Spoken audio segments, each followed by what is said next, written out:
നമസ്കാരം, ആത്മഭാരതത്തിലേക്ക് ഏവർക്കും സ്വാഗതം. നമ്മൾ ദിവസവും ഉപയോഗിക്കുന്ന 10 രൂപ, 20 രൂപ നോട്ടുകൾ വളരെ വേഗം കീറിപ്പോകുന്നതും പഴകിപ്പോകുന്നതും നിങ്ങൾ ശ്രദ്ധിച്ചിട്ടുണ്ടാവും. എന്നാൽ ഇനി ഇന്ത്യൻ കറൻസി സംവിധാനത്തിൽ ഒരു വലിയ മാറ്റം വരാൻ പോവുകയാണ്. 2028 സാമ്പത്തിക വർഷം മുതൽ ഇന്ത്യ പോളിമർ കറൻസി നോട്ട്സ് അവതരിപ്പിക്കാനൊരുങ്ങുകയാണ്. ആദ്യം 10 രൂപയിലും 20 രൂപ നോട്ടുകളിലുമായിരിക്കും പരീക്ഷണാടിസ്ഥാനത്തിൽ തുടങ്ങുന്നത്. എന്താണ് പോളിമർ നോട്ടെന്ന് നോക്കാം. എന്തുകൊണ്ടാണ് RBI ഈ മാറ്റം കൊണ്ടുവരുന്നത്? ജനങ്ങൾക്ക് എന്താണ് ഗുണം? ഇന്ന് ഇതാണ് നമ്മൾ വിശദമായി മനസ്സിലാക്കാൻ പോകുന്നത്. ആദ്യം ഒരു കാര്യം നോക്കാം.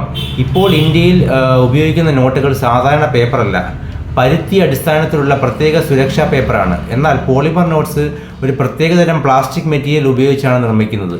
ഇവ കാണാൻ കൂടുതൽ തിളക്കമുള്ളതും വളയ്ക്കാനും നനയാനും കൂടുതൽ പ്രതിരോധ ശേഷിയുമുള്ളതുമാണ്. RBIയുടെ പ്രധാനപ്പെട്ട ലക്ഷ്യങ്ങൾ കൂടുതൽ കാലം ഉപയോഗിക്കാവുന്ന നോട്ടുകൾ, കീറിപ്പോകൽ കുറയ്ക്കുക, അച്ചടി ചിലവ് കുറയ്ക്കുക, കള്ളനോട്ടുകൾ തടയാൻ കൂടുതൽ സുരക്ഷാ സംവിധാനങ്ങൾ ഏർപ്പെടുത്തുക. ഒരു സാധാരണ പേപ്പർ നോട്ട് ഏകദേശം 1 മുതൽ 2 വർഷം വരെ മാത്രമേ ഉപയോഗിക്കാൻ സാധിക്കുകയുള്ളൂ. പക്ഷേ പോളിമർ നോട്ടാകട്ടെ 2 മുതൽ 4 മടങ്ങ് കൂടുതൽ കാലം നിലനിൽക്കുമെന്ന് കണക്കാക്കപ്പെടുന്നു. അതായത് വീണ്ടും പുതിയ നോട്ടുകൾ അച്ചടിക്കേണ്ട ആവശ്യം കുറയും. ഇത് ഉപയോഗിക്കുന്ന ആദ്യ രാജ്യം ഇന്ത്യയല്ല. ലോകത്തിലെ നിരവധി രാജ്യങ്ങൾ ഇതിനോടകം പോളിമർ കറൻസി ഉപയോഗിക്കുന്നു. ഉദാഹരണത്തിന് ഓസ്ട്രേലിയ, കാനഡ, UK ചില നോട്ടുകൾ, ന്യൂസിലൻഡ്, സിംഗപ്പൂർ, വിയറ്റ്നാം ഇവിടങ്ങളിലെ പോളിമർ നോട്ട്സ് വിജയകരമായി ഉപയോഗിക്കുന്നു. റിപ്പോർട്ടുകൾ പ്രകാരം ആദ്യഘട്ടത്തിൽ 10 രൂപ, 20 രൂപ നോട്ടുകളാണ് പുറത്തിറങ്ങുക. അതിനുശേഷം RBI വിവിധ സംസ്ഥാനങ്ങളിൽ പരീക്ഷണാടിസ്ഥാനത്തിൽ ഉപയോഗം വിലയിരുത്തും. ജനങ്ങളുടെ പ്രതികരണം, ദീർഘകാല ഉപയോഗം, ATMകളിലെ പ്രവർത്തനം എല്ലാം പരിശോധിച്ച ശേഷമാകും മറ്റ് നോട്ടുകളിലേക്ക് വ്യാപിപ്പിക്കുന്നത്. ഒരു സാധാരണ ഉപഭോക്താവിന് എന്ത് ഗുണം? വെള്ളത്തിൽ പെട്ടാലും എളുപ്പം കേടാകില്ല, കീറാൻ ബുദ്ധിമുട്ടാണ്, വൃത്തിയായി സൂക്ഷിക്കാൻ എളുപ്പമാണ്, കൂടുതൽ കാലം ഉപയോഗിക്കാം. ബാങ്കുകൾക്ക് പഴകിയ നോട്ടുകൾ മാറ്റേണ്ട സാഹചര്യം കുറയും. ഓരോ വർഷവും ഇന്ത്യ കോടിക്കണക്കിന് പഴകിയ നോട്ടുകൾ മാറ്റി അച്ചടിക്കേണ്ടി വരുന്നു.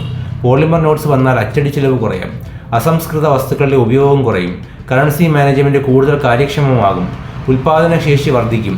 ഇത് RBIയുടെ പ്രവർത്തന കാര്യക്ഷമതയും മെച്ചപ്പെടുത്തും. അതെ, ആദ്യഘട്ടത്തിൽ പുതിയ അച്ചടി സംവിധാനങ്ങൾ വേണം. ചില ATMകളിൽ ചെറിയ സാങ്കേതിക മാറ്റങ്ങൾ ആവശ്യമായേക്കാം. ജനങ്ങൾക്കും പുതിയ നോട്ടുകളുമായി പരിചയപ്പെടാൻ സമയം വേണ്ടിവരും. അതുകൊണ്ടാണ് RBI ആദ്യം പരീക്ഷണാടിസ്ഥാനത്തിൽ ഈ പദ്ധതി നടപ്പാക്കാൻ തീരുമാനിച്ചിരിക്കുന്നത്. ഇന്ത്യയുടെ ഡിജിറ്റൽ പേയ്മെൻറ്റുകൾ ലോകത്തെ അത്ഭുതപ്പെടുത്തിയിട്ടുണ്ട്. ഇപ്പോൾ നാണയ സംവിധാനത്തിലും വലിയൊരു മാറ്റം വരാൻ പോവുകയാണ്. കൂടുതൽ സുരക്ഷ, കൂടുതൽ ദൈർഘ്യം, കുറഞ്ഞ ചെലവ് ഇവയെല്ലാം ലക്ഷ്യമിട്ടാണ് പോളിമർ കറൻസി നോട്ട്സ് അവതരിപ്പിക്കാൻ RBI ഒരുങ്ങുന്നത്. പരീക്ഷണം വിജയിച്ചാൽ വരും വർഷങ്ങളിൽ ഇന്ത്യയുടെ കറൻസി സംവിധാനത്തിൽ ചരിത്രപരമായ മാറ്റം കാണാൻ നമുക്ക് സാധിച്ചേക്കാം. നിങ്ങളുടെ അഭിപ്രായം എന്താണ്? ഇന്ത്യയിൽ പോളിമർ കറൻസി വരുന്നത് നല്ല തീരുമാനമാണോ? കമൻറ്റിൽ അറിയിക്കൂ. വീഡിയോ ഇഷ്ടമായെങ്കിൽ ലൈക്ക് ചെയ്യൂ, ഷെയർ ചെയ്യൂ. ഇന്ത്യയുടെ സമ്പദ് വ്യവസ്ഥ, സാങ്കേതിക വിദ്യ, രാഷ്ട്രീയം, വികസനം എന്നിവയെക്കുറിച്ചുള്ള കൂടുതൽ വീഡിയോകൾക്കായി ആത്മഭാരതം സബ്സ്ക്രൈബ് ചെയ്യാൻ മറക്കരുത്. ചിന്തിക്കുന്നവർക്കായി ആത്മഭാരതം.